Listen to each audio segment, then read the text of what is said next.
reaction. Nobody was shocked. And so after he did that, you know, now he's throwing a tantrum. He's yelling, he's throwing things, he's flinging them. So he would not stop, and I went to the phone and I said, I called the office, I have a child I need to have removed. Okay, 20 minutes later, nobody was there. Wow. This kid is still raising all kinds of pain in the classroom. So I called the office again, and I said, I called 20 minutes ago, this child's still doing this, he's going to hurt someone. And they said, okay, we'll be there. I said, you need to get here, or I need to send him out. They don't want you to send him on his phone. I need to send him out, or somebody needs to come teach this class. Mhm. So they got somebody down there. So they came and got him.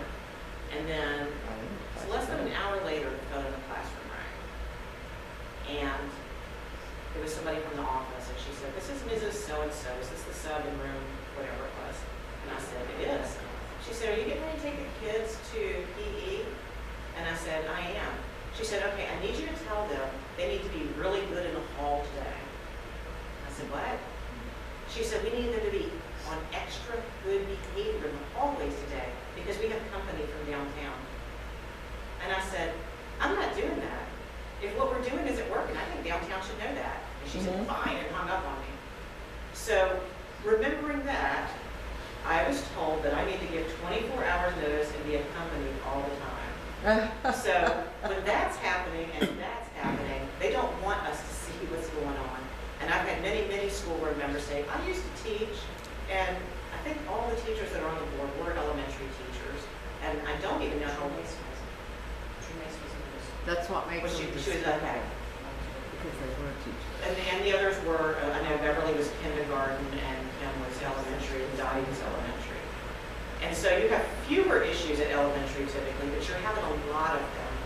You know, they're more manageable when they're this big than, you know, when they're this big. But it's been a little while, and when you walk in with a badge on, everybody does what they're supposed to do, and a lot of things are out of sight. When I went in as a sub, nobody knew who I was, and so I saw what was really going on. They don't want you to see that now, because then they can go, I'm in there all the time, and I never see that. Well, there's a reason you never see that, because if you do see that, you're going to accuse that teacher of poor classroom management. Now, she stops him, and sometimes it would take physically stopping someone. You're not allowed to touch him. You're wrong if you do that, but if you don't do that and they hurt somebody, you are wrong to not be able to stop it.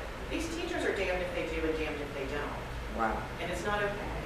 They're in a war zone, and nobody wants to admit it.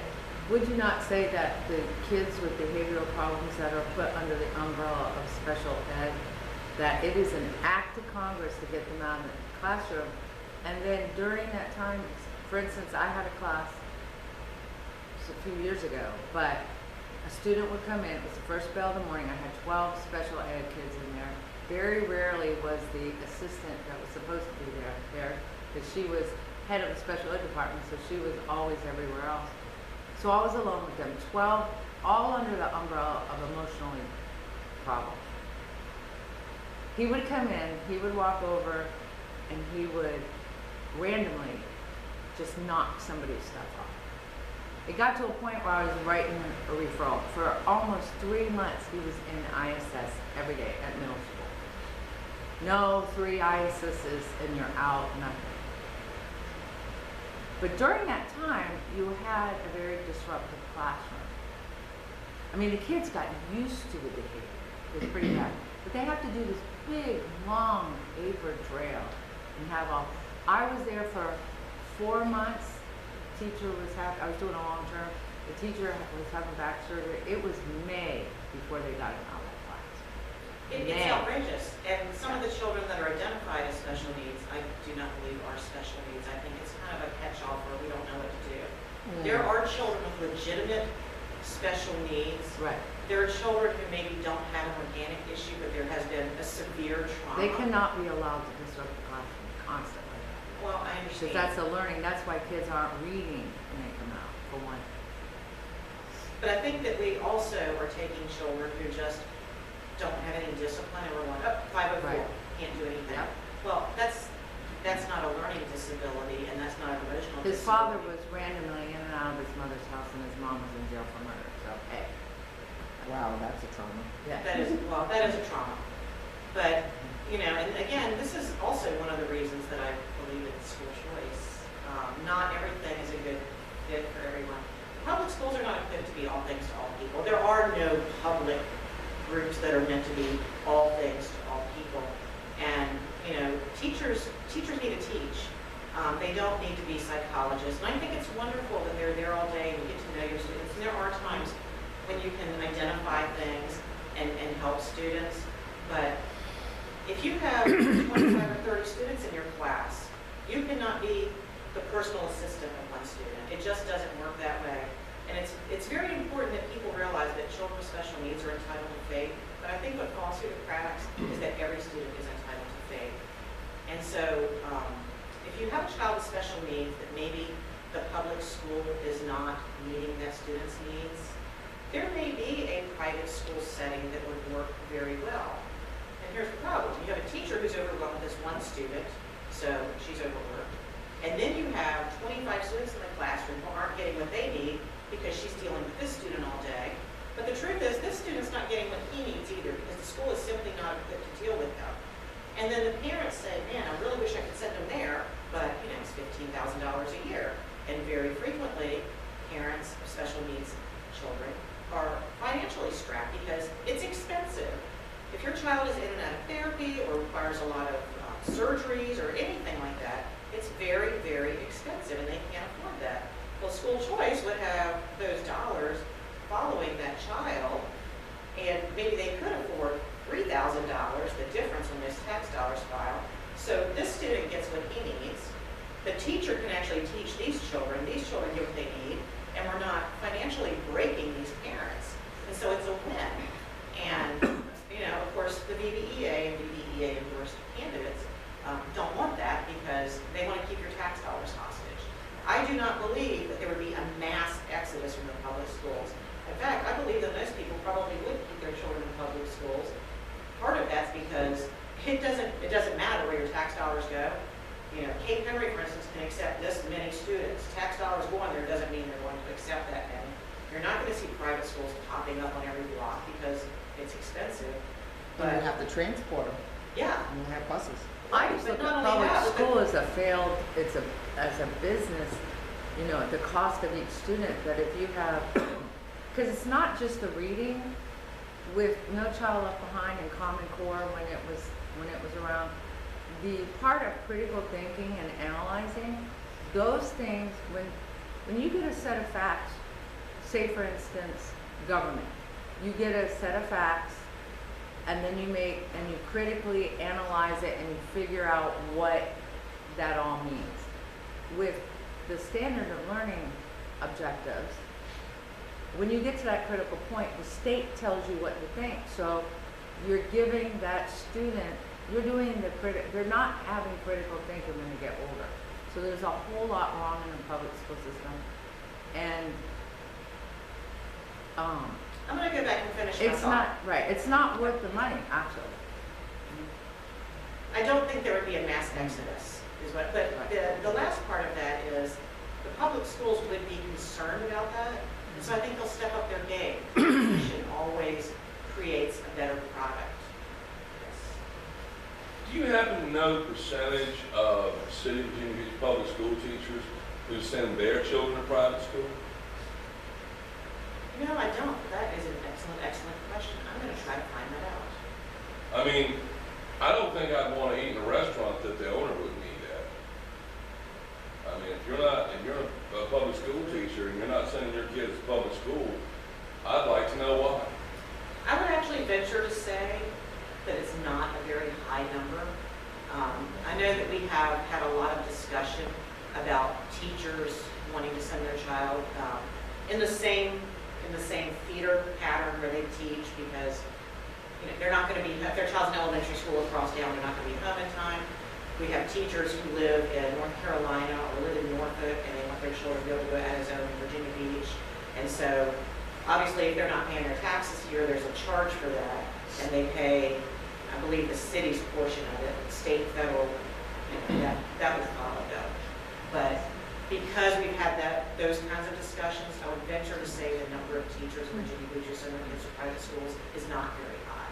But I can look into it. Well, I mean, when I base this on my own experience, when I was a school kid, never went to school with any of the teachers' kids, never went to school with any administrator kids, because they weren't in public schools. They all went to Cape Henry. They all went to Norfolk County. So, That was not my experience, but most of my teachers were older and their kids were. Yeah, 22 years teaching.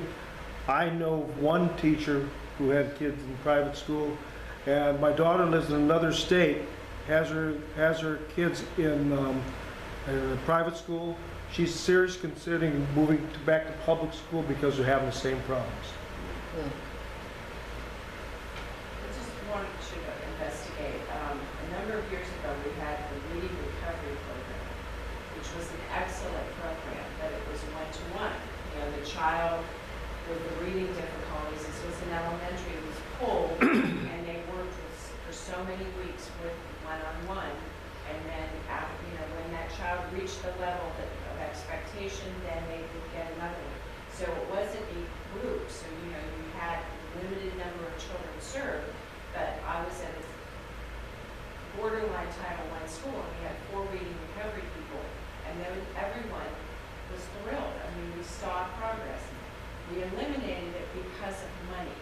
Now, whether that was, you know, it wasn't Title I or it wasn't Title VI or whatever it wasn't, the system did not come up with the money to keep that program.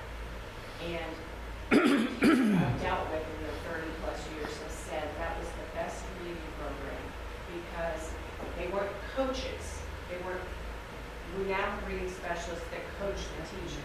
That's not what they need. These kids need one-on-one reading instruction, isolated from all of the other distractions. And it was a wonderful program. And one of the issues with promotion, my experience, and I think Rick will attest to that, is that parents get the final say. The school system, if you have a recommendation as a teacher for retention, the principal looks at it, you have to justify it, and the principal gets to say yay or nay, they present it to the parent, and the parent has the final say. So many of these promotions are because the parent will not allow their child to be retained.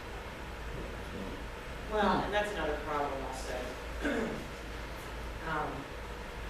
I do think parents should have the final word, but I also think, I mean, it needs to stay in the child's record. This child is in 5th grade and is reading at a 3rd grade level. We are recommending that the child not be promoted, and it should say the parent wanted to override that because you need to. If you were promoting my child, and if I don't know very much, and I'm just trusting you, and you're just promoting my child, and my child graduates high school and can't read, I think that she has a cause of action. This needs to be really documented, because if parents are saying, I don't care if my child can't read, he's 6 feet tall, he should read, you need to be responsible for that.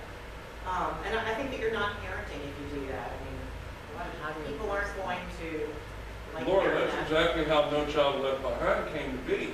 Back in the late 80s and 90s, there were parents and former students bringing actions against their local school districts because the kids couldn't read the diploma they were handed. And then everybody went screaming to Washington, hey, fix our problem, fix this problem.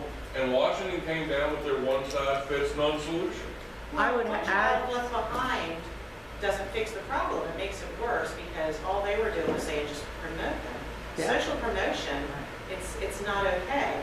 If you have not mastered this level, you should not be put at the next level, period. But when a child graduates and can't read, because you see every year mom has gone in there and said, nope, mom is responsible, mom is at fault for an 18-year-old child at a 3rd grade reading level, if she started asking for them to be promoted at that age. And it needs to be written that way. It needs to be very firmly documented. We need to force parents to parent, and that's part of it. And it's, I know, I'm just. I'm I- joking. So, you know, we need to force them to parent on a disciplinary level and an academic level. And it needs to be told to them when they come in for a meeting about retention, we can promote your child on your say that you need to sign this saying that you did it, and you need to understand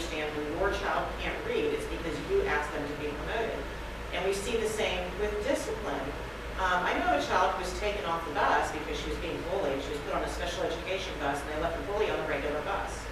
Well, the appropriate action to take would be to call the bully's parent and say, you are your child's transportation until you fix this. Yeah. And I realize you have to be at work an hour earlier and they have to be at Oh, school. well. Fix it fast.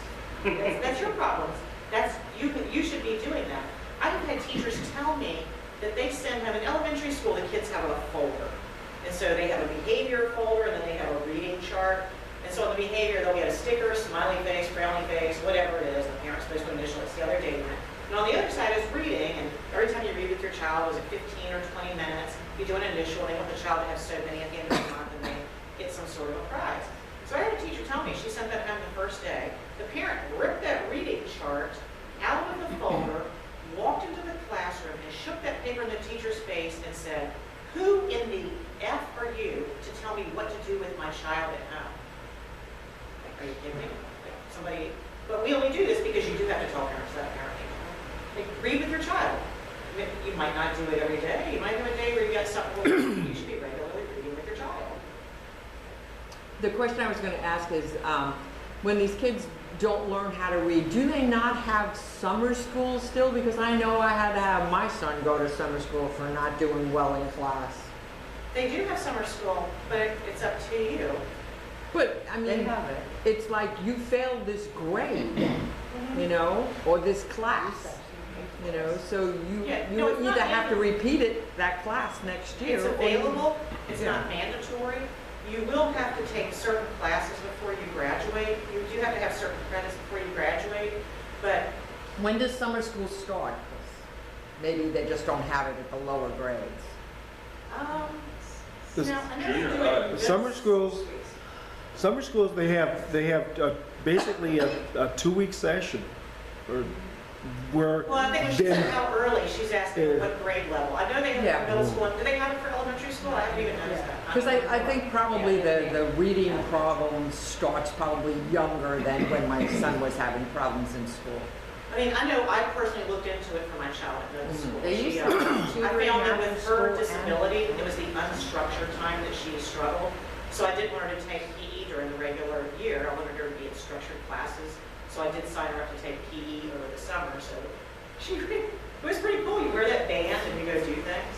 So I know they have it at middle school because. what I was gonna say, with the summer school, basically, you get a very abbreviated, Right. curriculum that goes through the whole, the whole year's curriculum in about 2 weeks. Well, And- Well, and it's, that's a it's 2 problem. months, it's not really 2 weeks. No, they have two different sections. So if you fail 2 subjects, you get Right. 2 weeks of one, 2 weeks of another. You should have Yeah. that. So My son having went that longer than 2 is a weeks. problem because there's really no way to go into depth in any subject in 2 weeks. But there are other problems, with getting these credits also. And again, the summer school is not mandatory. But some of the other issues, I subbed at a high school where I sat and had lunch in Management, you don't wanna the get left teacher out. break room. So I heard them having a conversation, and the conversation went like this. Child takes Algebra 1 and fails it. So instead of having them take it again right away, they go ahead and put them in Algebra 2. And they failed that. So what they did at this school was create an algebra recovery program over the summer.